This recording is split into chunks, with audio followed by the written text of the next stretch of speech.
can't get the webcam to come up. Hold on.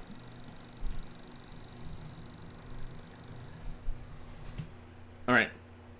Hi, everybody. I'm Skip Elsheimer. Welcome to the AV Geeks Lunchtime streaming show. I'm back. And you can tell because of all the technical problems. Yikes. Had a really amazing time traveling with Katrina. We went to a lot of really awesome places and saw really amazing things and amazing people, including some of you, which was really great. I'm going to try to switch over to the webcam again because this is annoying, to the other webcam. There we go. A little bit better, maybe. Now I'm yellowish. Anyhow, we're back. We're going to get started with something on the film scanner. I saw a bunch of film scanners on my trip. I was itching to show you guys something live. So this is a United Way campaign, and it's called They Believe. And there might be a song in this. I don't know. We'll see. Enjoy.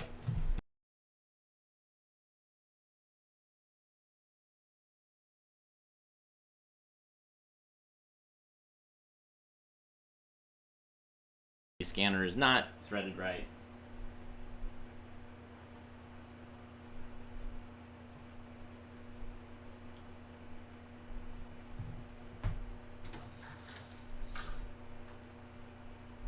Trying. Bear with me.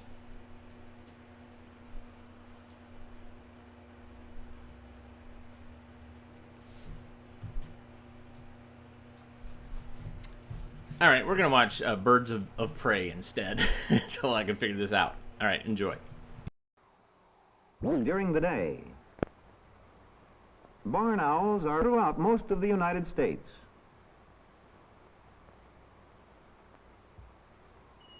They usually hunt their prey under cover of night. The eyes of the barn owl, unlike those of most birds, are set so that it can look in only one direction without moving its head.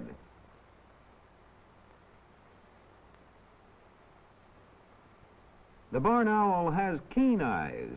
It can see mice or other prey at great distances.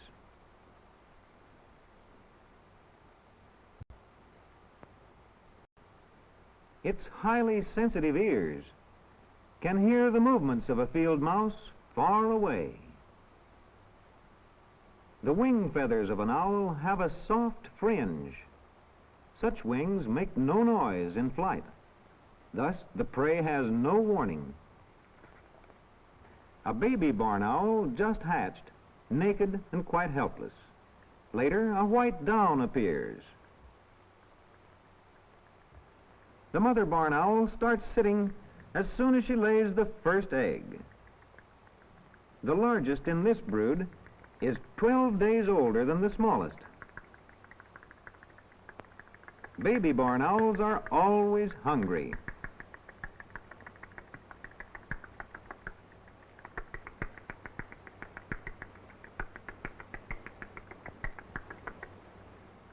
When half grown, the young still have the downy white coat, but later wing feathers appear, and also the head feathers. Here is the entire brood of 7 again days later. When 6 to 8 barn young are ready to leave the nest. The great horned owl is found in all parts of North and South America the year round. The ear tufts resemble horns, hence the name, great horned owl. It is large, powerful, and ferocious.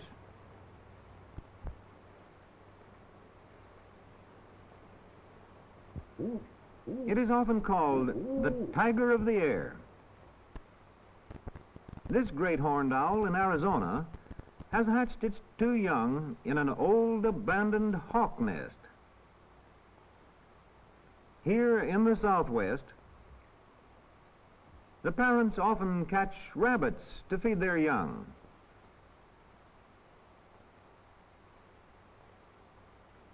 Even at this age, they are ever on the alert for dangers. If a stranger approaches, the young owl lowers and spreads its wings as if ready to attack.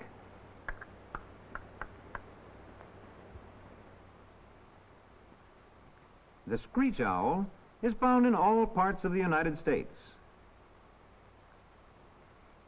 This one has a nest in a hollow fir tree. Its plumage matches the bark.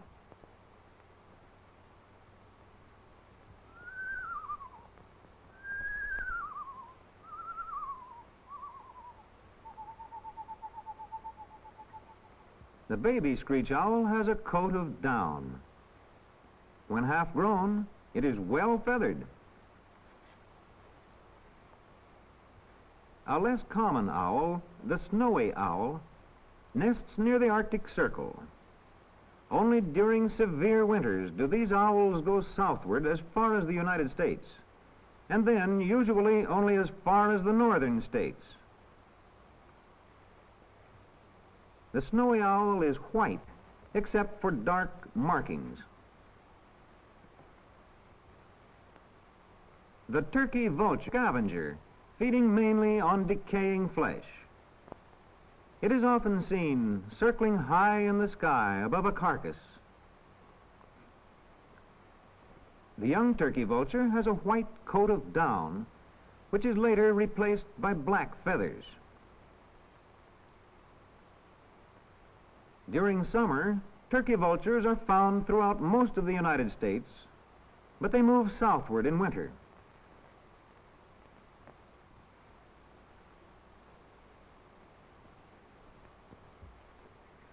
The black vulture is found only in the southeastern United States and southward. The black vulture also is a scavenger. The head and upper neck are bare. Young black vultures have coats of gray down, but this will be replaced by black feathers when they are 3 months old.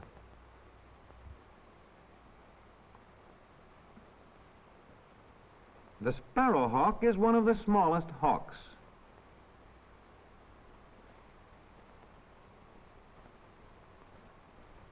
It's in Canada, but many migrate to southern United States and as far south as Central America in winter. The sparrowhawk commonly nests in a hollow tree. This sparrowhawk has just hatched. Feathers appear as it grows older, but the brightly colored feathers do not appear until the second year.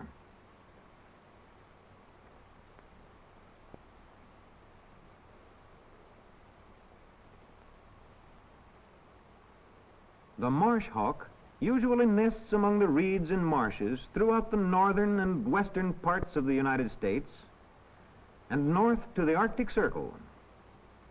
The winter home extends from the United States to South America.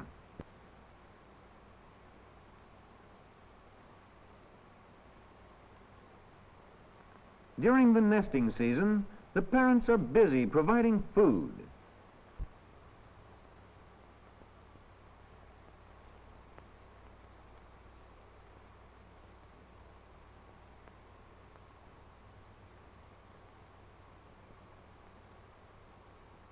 Marsh hawks live almost entirely on field mice. The mother holds the mouse in her claws and with her beak tears the flesh. The rough-legged hawk winters almost entirely within the boundaries of the United States, but in summer migrates northward to nest in Canada. The rough-legged hawk sometimes nests on a high cliff. A brood usually consists of 3 or 4 young. These young are nearly grown. The parent birds often bring rabbits or squirrels to the nest, but when food is scarce, they may attack other birds. These young rough-legged hawks are tearing apart the remains of a sparrowhawk. A case of hawk eat hawk.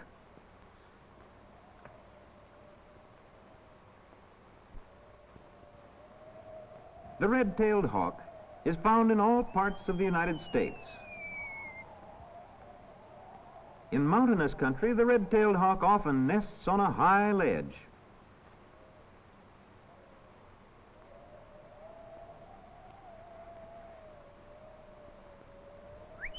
The red-tailed hawk preys largely on small animals, including snakes and fish.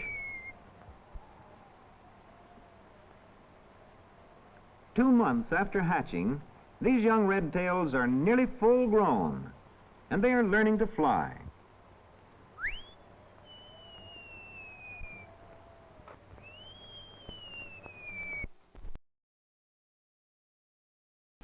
Okay, now we're going to try to watch They Believe. All right, let's try it again.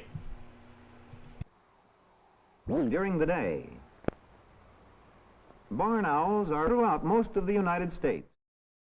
No, no, no.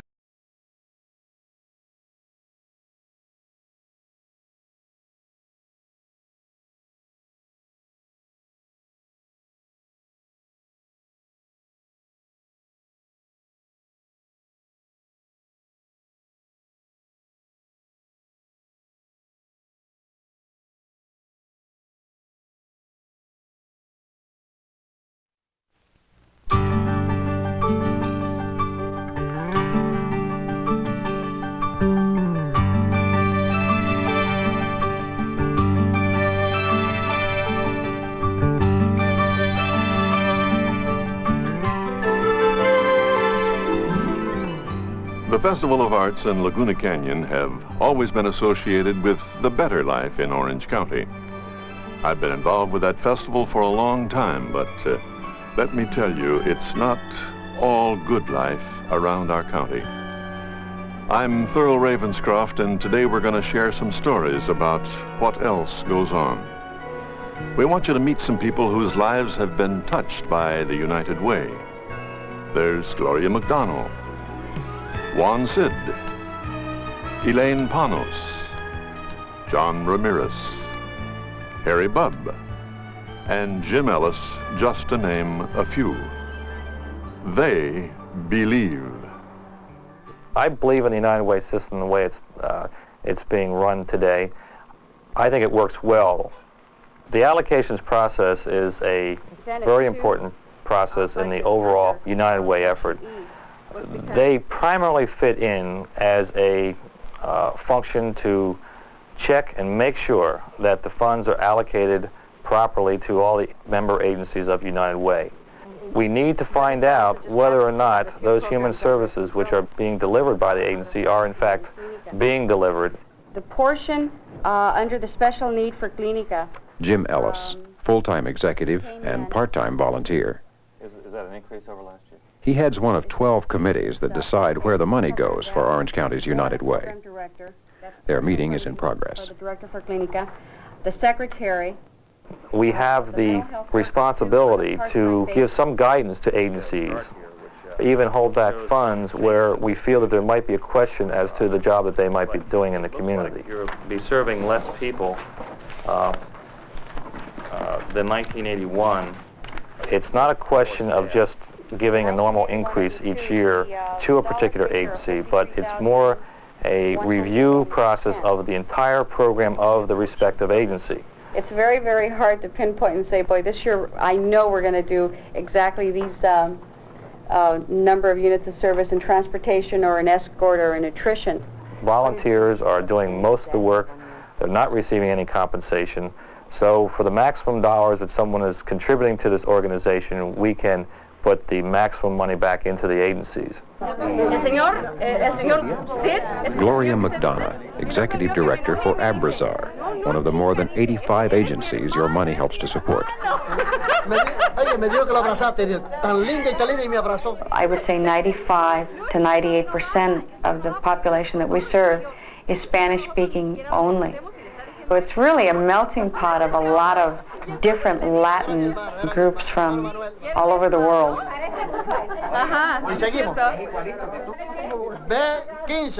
Mr. Sid, he's energetic, he's full of life, he's really a moving force in the center. To tell you the truth, there are few places like Abrazar. One of the best programs that the Community Development Council of Orange County has set up is a doctor's office on wheels.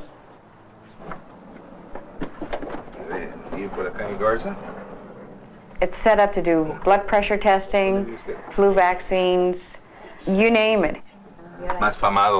It's free of charge to the clients. The only thing that people have to do is show up.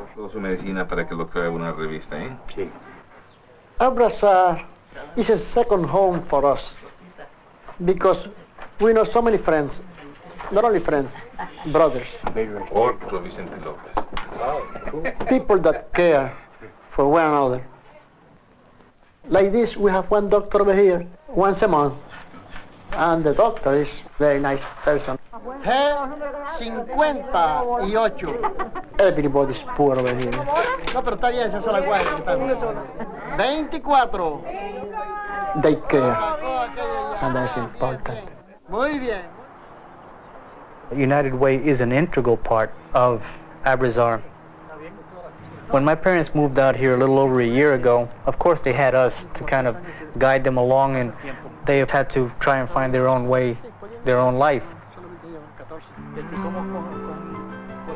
But there was something missing, and now they found it. They've been rejuvenated. They do their 3 or 4 mile walks every day. They visit the Senior Citizen Center, and the fact that they can associate with people that speak their language makes life a lot easier for them. Abrazar is when you embrace somebody. Abrazo, love. Abrazar is love. Where can you turn for help if someone in your family has cancer? Where can you go for help if your house burns down? Who can you turn to if your marriage is falling apart? What can you do to help fight heart disease? Where can you turn if you have a child with a speech or hearing defect? Where can you get help if you're a single parent? The answers are all the same. The United Way. It's more than a charity. It's a way of life. Our United Way provides the most comprehensive package of human care services available in Orange County. So many, there's a directory to know where to turn. We're in this together.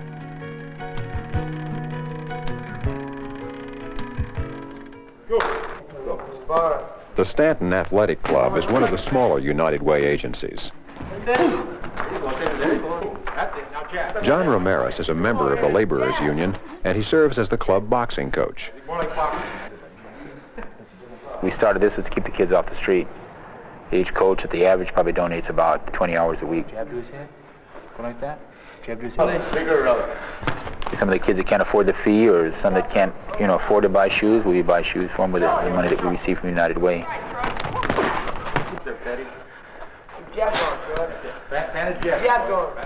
The Laborers Union helps us out. They do buy the club gloves, and they let us use their ring 3-4 times a year. We have tournaments to raise money to buy equipment for the kids. All the coaches we have are volunteers. We get involved sometimes if they have a problem that has something to do with the boxing or with school and this and that. Just move to your left and right, Joey. Lateral move, Joey. Your left to your right, Joey. Right there, Joey. Go to the body. We're there to help. It's rewarding. It's well worth it to donate your time for kids. My name is Lene Panos. I work at Rockwell International. I make computer chips. I have 2 children, a boy and a girl, and my husband's in the Marine Corps. And when I came on day shift, I needed to find a babysitter that I could afford. And with 2 kids, there's not too many places that you can afford. Most people want to charge you $80 or $90 a week. And it doesn't really pay for you to work if you're going to have to put out that much for babysitting. Finally, I got a hold of an organization called Pride Development, and then the kids have been going there ever since. Every week, Rockwell takes a deduction out of my paycheck, which goes directly to the United Way. My need is different than somebody else's. They might need something else. So if other people are supporting and they're helping my need, why shouldn't I turn around and support the same thing and help somebody else with their need?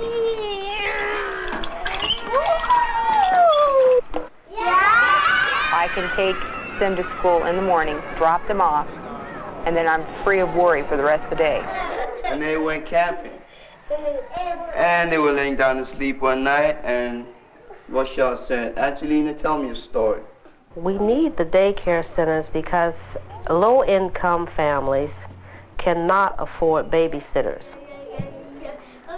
They want the same quality of education or the same quality of whatever the daycare center supplies for their children is the same as the upper income.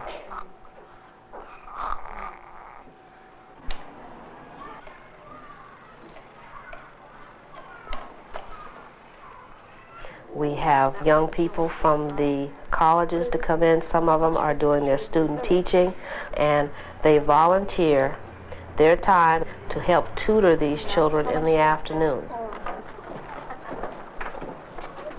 With times the way they are now, it's hard for anybody to make ends meet. It's hard to put a family through. The United Way helps the daycare center, who helps me, and then in turn I work for Rockwell, and they also support United Way. Put it in the bowl, Ross. Many smaller agencies depend on United Way for their bare existence. But the larger healthcare organizations count on your support even more. An umbrella agency like United Way makes certain everyone gets their fair share. The American Red Cross, the American Cancer Society, the American Heart Association. They all rely on United Way. And so does the United Cerebral Palsy Association. This year's general campaign chairman, Harry Bubb, found out just how much those funds help when he visited UCP.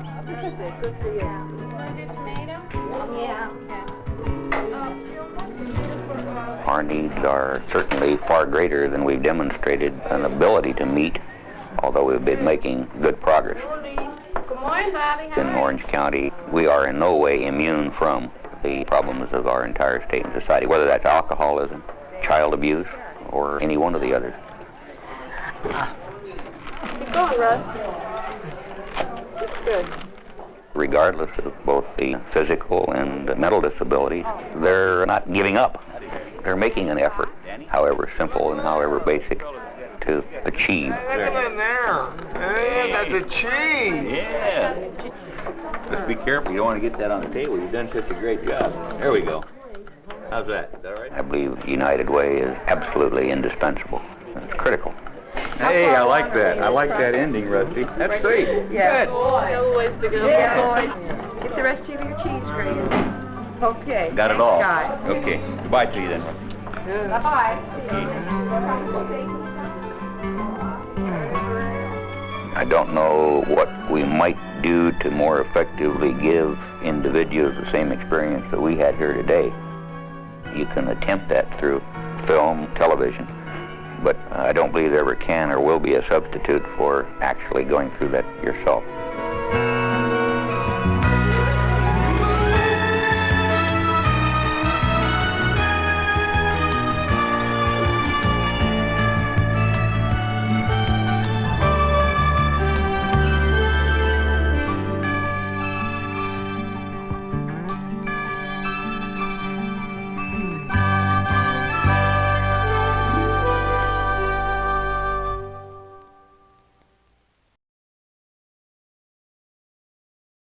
Wow.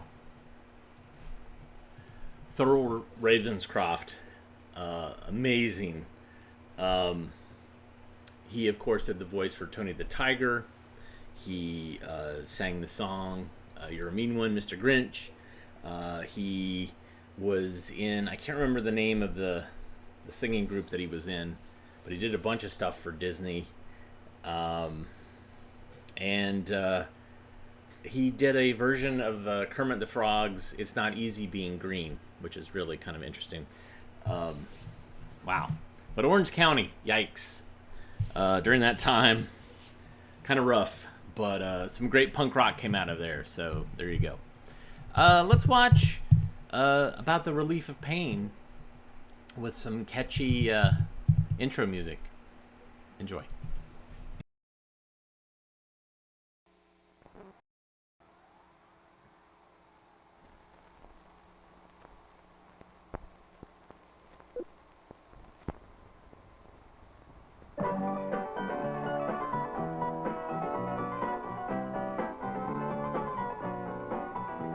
At Ciba-Geigy, research scientists create products which enrich the quality of our lives.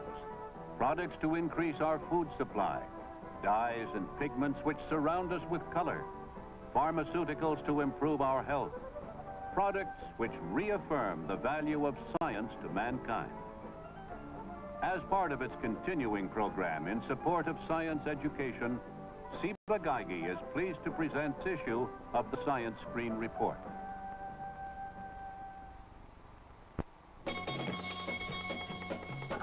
The Science Screen Report.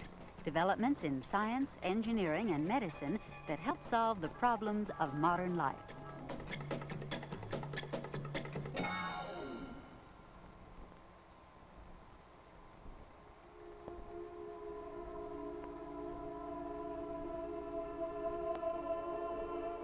Pain. A sensation everyone experiences, but no one fully understands.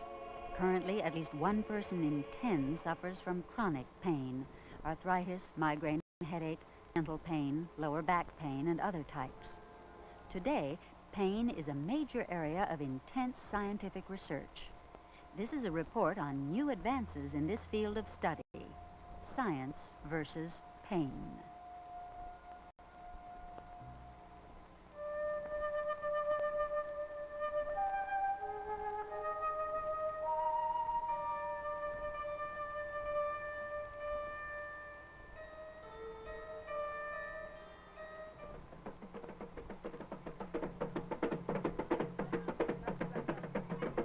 In some early societies, individuals were conditioned to accept pain. By enduring stinging ants, these children were prepared for life's discomforts.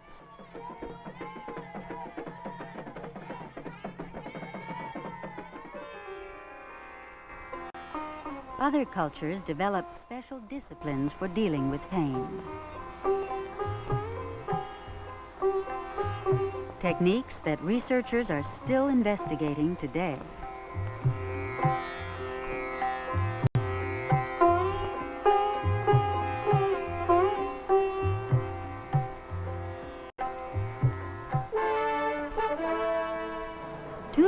Years ago, the Greek philosopher Aristotle discouraged the study of pain.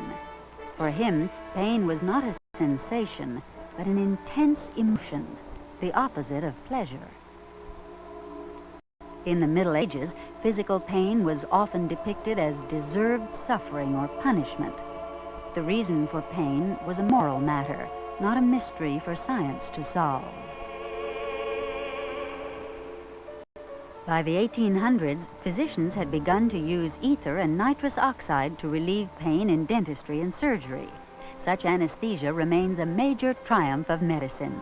At the same time, doctors began to find medications from aspirin to morphine to control pain. Ideally, they combined great potency with minimal abuse potential and side effects. To better understand pain, Doctors Patrick Wall of MIT and Ronald Melzack of McGill University proposed the gate control pain theory. Much simplified, the gate control pain theory states that millions of sense receptors throughout the body send data on temperature and other conditions to the brain.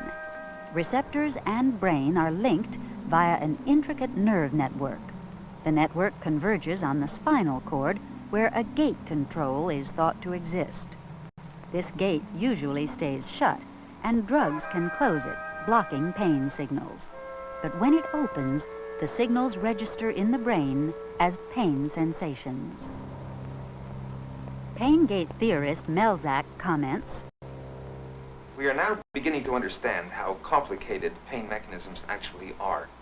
There are opportunities for pain signals to be modified and modulated in the course of their transmission from some damaged part of the body to the brain where pain is perceived." For instance, when stimulated, one set of nerve cells, or neurons, is known to deliver a quick burst of pain signals, causing the person to react before damage becomes too great.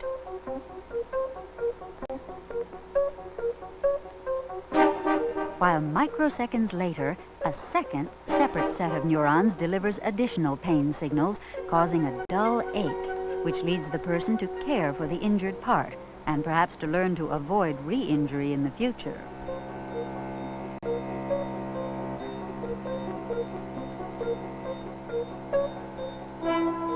Pain responses are also known to be affected by what the organism is doing at the time: sleeping or grooming, feeding, mating, fighting. Each evokes a particular reaction to the pain stimulus. The gate control theory is applied to help surgical patients. By being told the types of pain to expect and the medications to be used, the patients can better mobilize their own body's resources. You have pain, and I want to stress to you that pain in this setting is normal, that we will be taking care of you to lessen the problem. Primarily, we will be giving you, for your anxiousness preoperatively, a tranquilizer. After surgery, explanations and support also help shut the pain gate. Thus, to some extent, the gate is under the patient's conscious control. Is it better than it was? A little better, but... If you should notice any swelling or any increase in the pain, it's imperative that you get a hold of me right away. The worst thing you can do is to delay. Much research today is concerned with individuals who suffer chronic pain, either as a distinct malady itself or due to other health problems. Such chronic pain has no useful function, but only produces stress, anxiety, sleep problems, depression. One answer is the pain clinic, a team of health professionals, each applying particular therapies. Unfortunately, neither surgery nor long-term medication may be sufficient. Instead, the chronic pain may continue month after month. Biofeedback pain control is one recent pain clinic treatment. The electrodes taped to this woman's fingers pick up minute changes in skin resistance, which may vary with the level of pain. So the monitor's sound signal indicates the pain's intensity.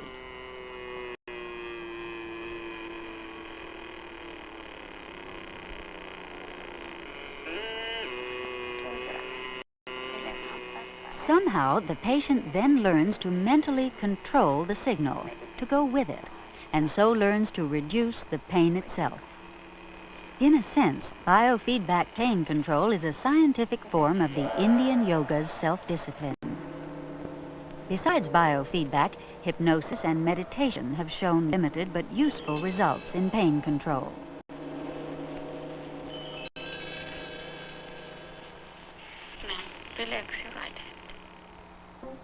Recently, experts at the University of Aberdeen and Johns Hopkins University made a major discovery that further explains the ancient mystery of pain. The discovery? The brain's billions of neurons employ chemicals called neurotransmitters to place messages in particular sites called receptor neurons. The body's sense receptors and medications carried by the blood also act at these specific sites.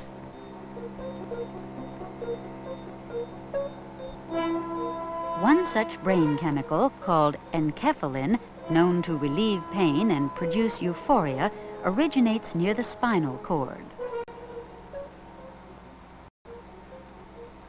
Another, found in the brain itself, at 200 times as powerful as morphine, is called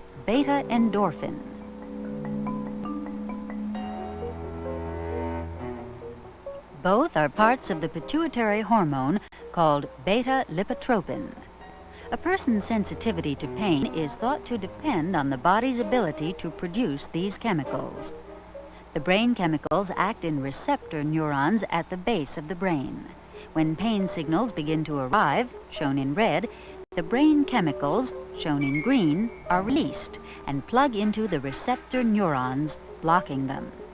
As a result, the next pain signals may cause only greatly reduced pain sensations. This laboratory research film, courtesy of Dr. Terry Olson, is evidence for the existence of the brain chemicals.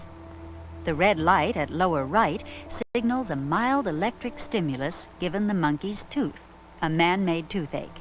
So the monkey hits a lever that turns off the tooth stimulus.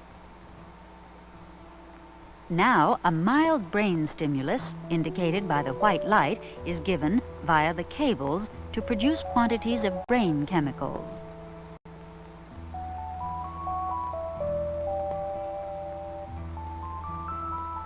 A second man-made toothache, note the light at lower right, is applied, but this time the monkey is indifferent. Brain chemicals now block the receptor sites, and the monkey appears to feel no pain.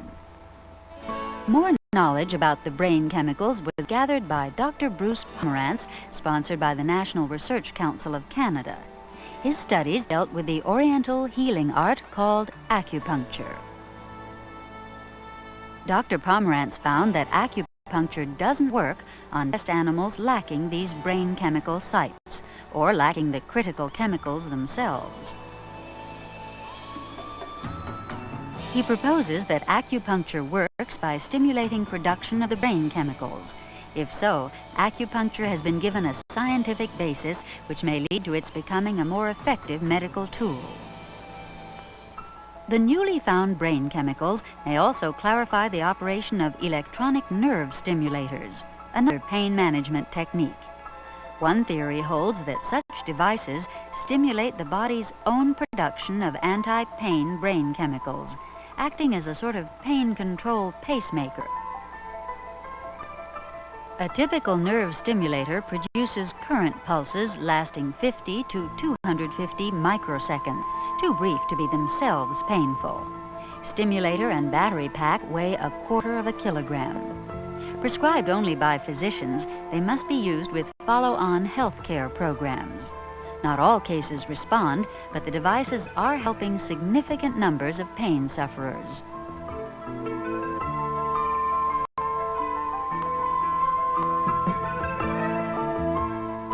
Permanently implanted stimulators are another new answer.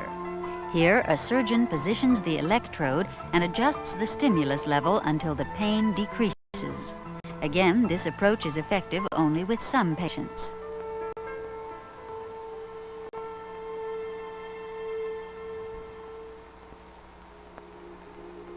For almost all of human history, people have had to accept pain as their fate in life.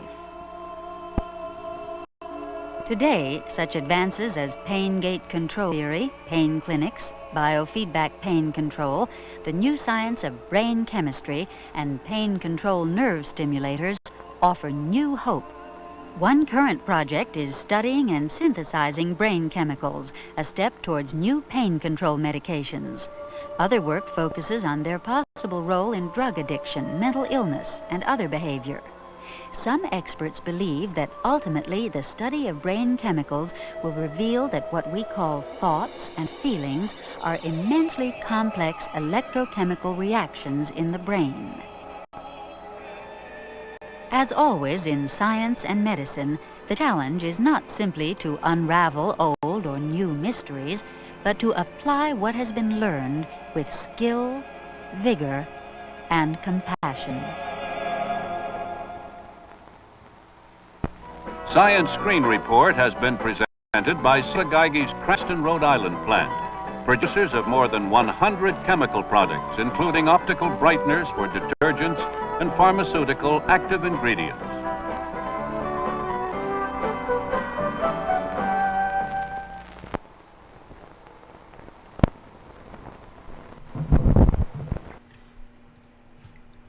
Sorry about the monkey test footage.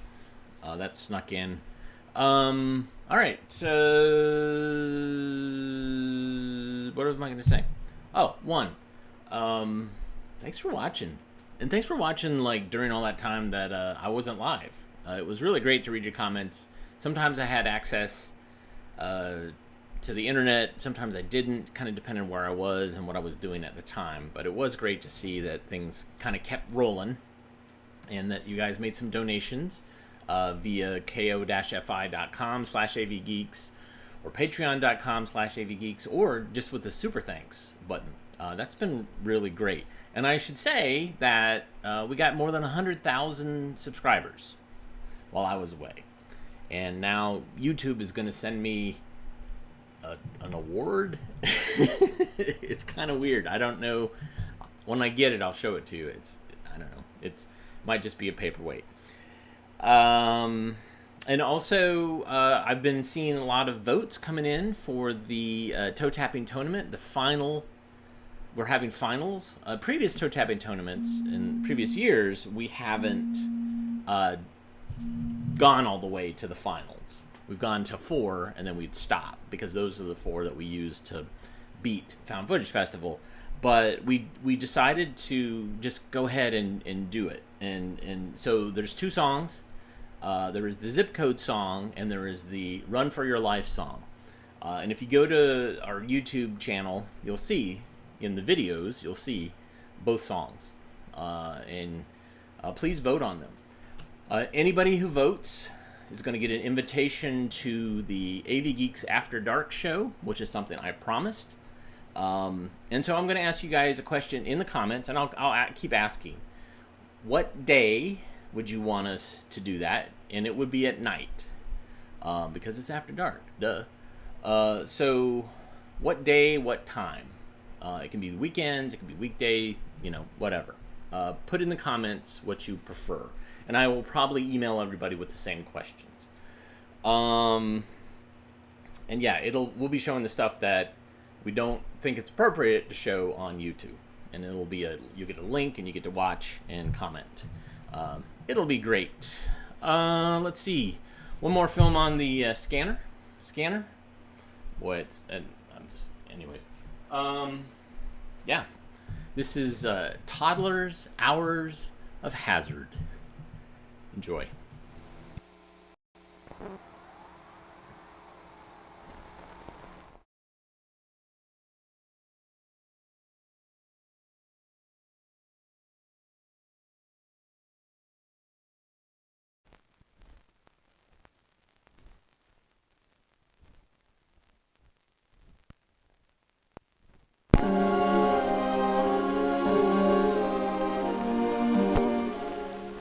Have you ever seen the inside of a children's ward? There are many wards of this kind in hospitals throughout the country.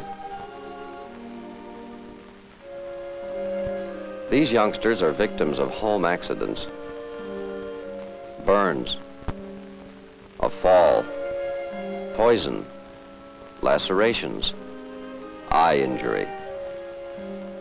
Most of the accidents occurred between the hours of 4 and 6 p.m. to children, ages 1 to 5. Every one of these accidents could have been prevented. Let's examine some accident facts and the circumstances leading to the near-fatal mishap of one of these youngsters, 2-year-old Richard Danbury.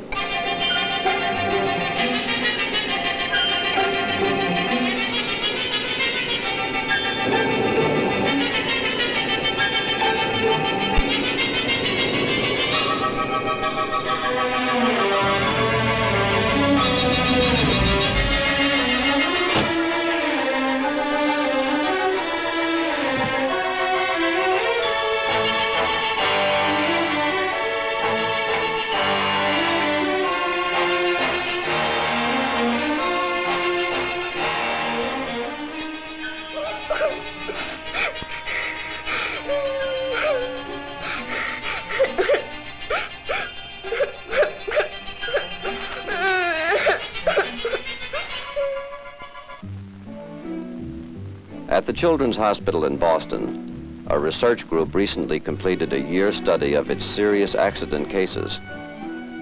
The findings revealed a set of emotion-charged circumstances which set the stage for an accident. Most accidents were traceable to simple, everyday occurrences.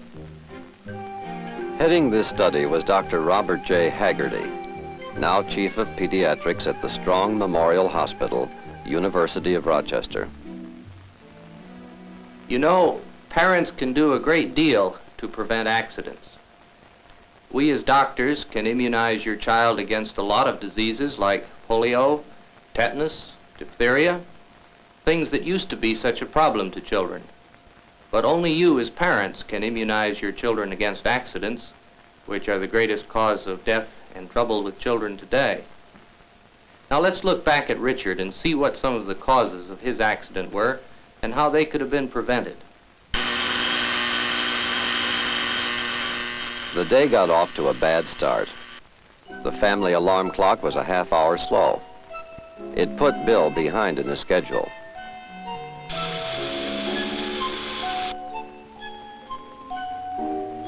Ruth, I've got to get out of here. I've got to be at the office at 9 o'clock.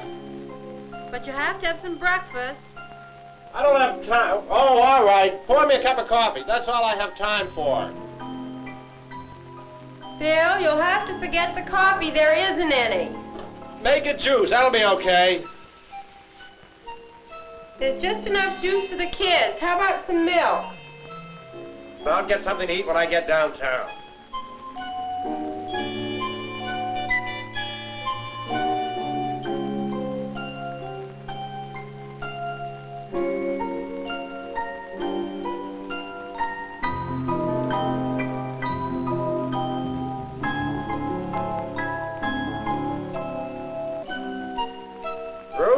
Have you seen those papers I was working on last night? They have to be here somewhere. The children haven't been in here and you left them here. Well, I've got to have them at the office. Well, they're here somewhere. Oh, forget it. I'll get along without them. You're never going to find anything in this house. You've got to get those bills finished today or we'll never get away on vacation. All right, Bill, I'll try and get them done today.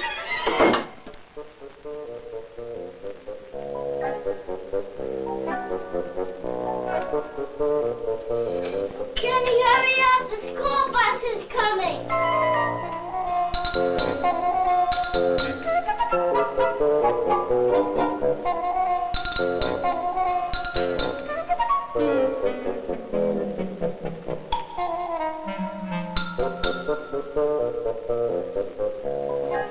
Okay, come on in, Jeff. Hurry up. Get your hat on. Here's your lunchbox. Where's your hat? Come on, over here. On the chair. On the chair. Well, put it on, quickly. Okay. Ben, have you got your show and tell? Yeah. Okay, put it in your pocket. Righty, go out and tell the bus driver we're coming. Be careful crossing the street. Have a good time.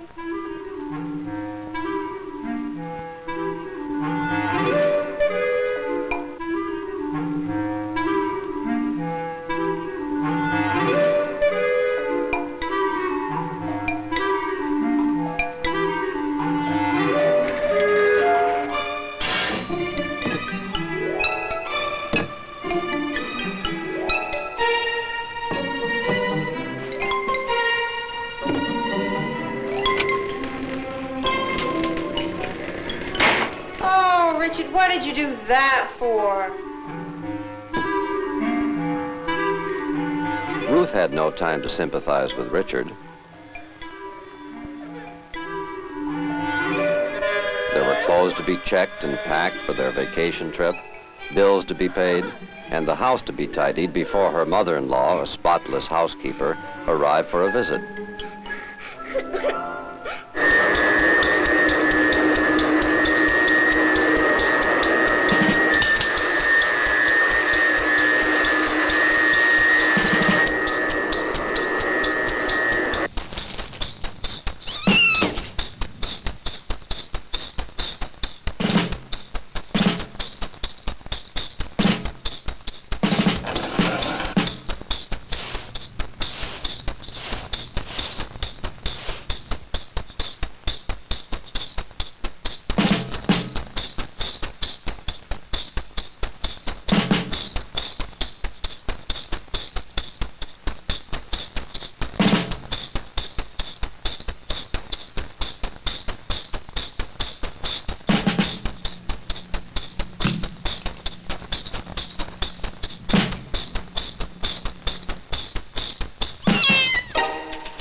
was so busy that she forgot about Richard's nap. He was so tired that he balked at letting Granny hold him. By the time Granny left, Ruth was behind in her dinner preparation and her tension was mounting.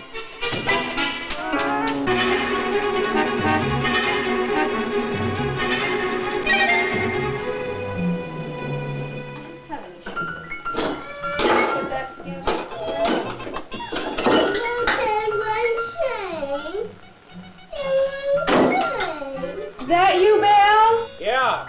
Dinner ready? Almost. It's kind of late, isn't it? Well, it's just been one of those days, and everything's gone wrong. Did you get those bills paid yet?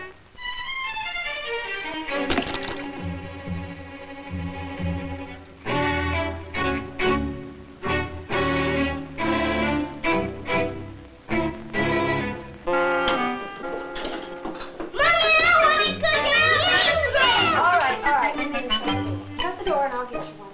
Go on, shut the door. All right, now, here, take your cookies, take your things off, and go in and watch television. Hurry up. Ruth, where are the towels? I'm in the shower.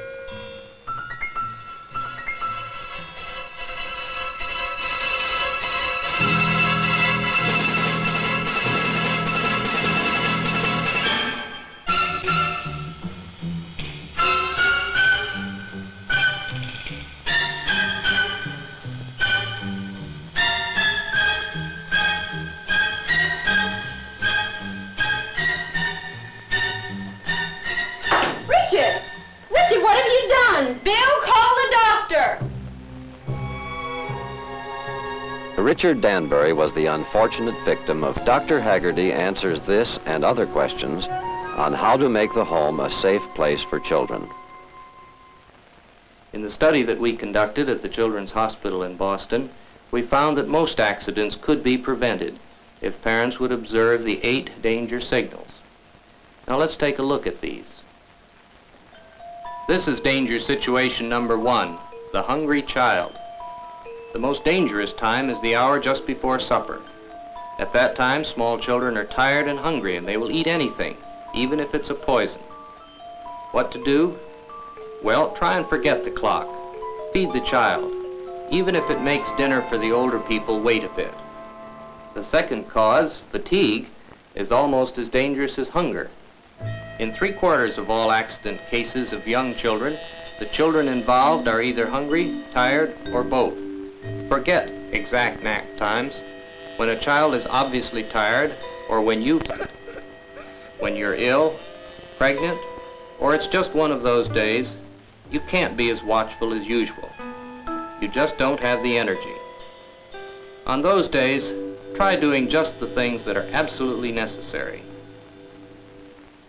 Another high accident time is when your family is vacation bound. Children are excited, and this excitement can lead to accidents. Be especially careful at these times. If you go out, leave your child in the care of a reliable babysitter who knows your child's ways and who really cares for him. Too many parents have returned home only to find that the babysitter underestimated what their child could do or did not pay enough attention. Our study found that accidents often occur in families when the parents argue with one another, especially when the children are around. Children have a way of knowing when their parents aren't getting along, and it bothers them, and it's at times like this that accidents occur. Next is the overactive child, particularly the toddler and the 2- and 3-year-olds. To keep him in one piece requires constant supervision. And finally, another cause of accidents is failure of parents to recognize the developmental stage that their child is at. Children grow and develop very rapidly, and it's hard for all of us as parents to realize that our little 2-year-old has grown up to the point where he can climb up and get into the medicine cabinet and get at those poisons. Probably warnings such as don't do this and don't do that won't help very much, but they may at times even trigger off an accident. What I think is important is that we recognize that these accidents occur at the time when things are going wrong in the family. If we take things a little easier at these times, this will prevent accidents. Only in this way can we prevent what happened to Richard. Let's make this accident the exception rather than the rule.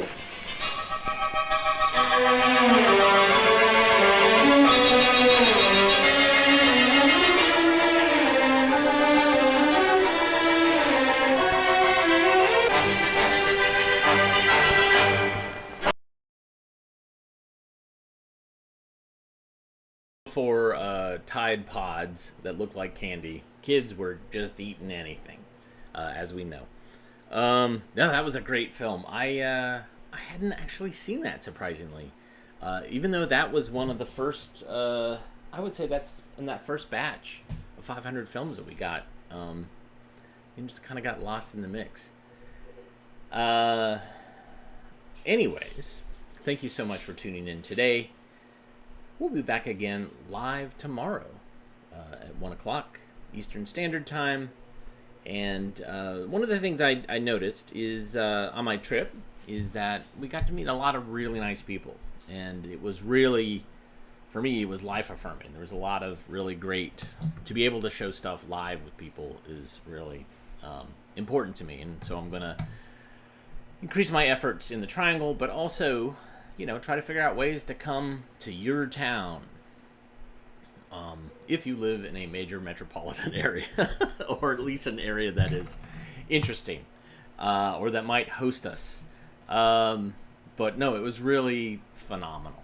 And so I really appreciate being able to do this with you guys remotely, but I also appreciate that one-on-one kind of feel, to hear you gasp and giggle and chuckle and nervously laugh. And that show that I did on tour was the Now I Know Why You're Scared, which was a lot of really intense trigger warning stuff that was shown to kids that probably should not have been shown to kids. It was over the top.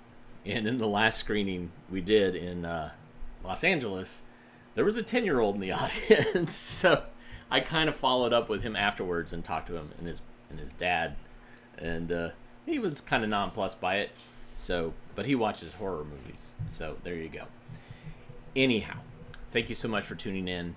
If you like what you saw, there's all those things you can do. Go to ko-fi.com/avgeeks, patreon.com/avgeeks, or you can just watch other videos that we have online on YouTube. Those have ads, and we get money for most of those ads, or most, you know, it kind of depends. But thanks so much. We love you, and we will see you soon. I haven't done this in such a long time. I have to figure out what I'm going to bring up next. Where is the next little goodbye thing? There it is. All right. See you tomorrow. Take care.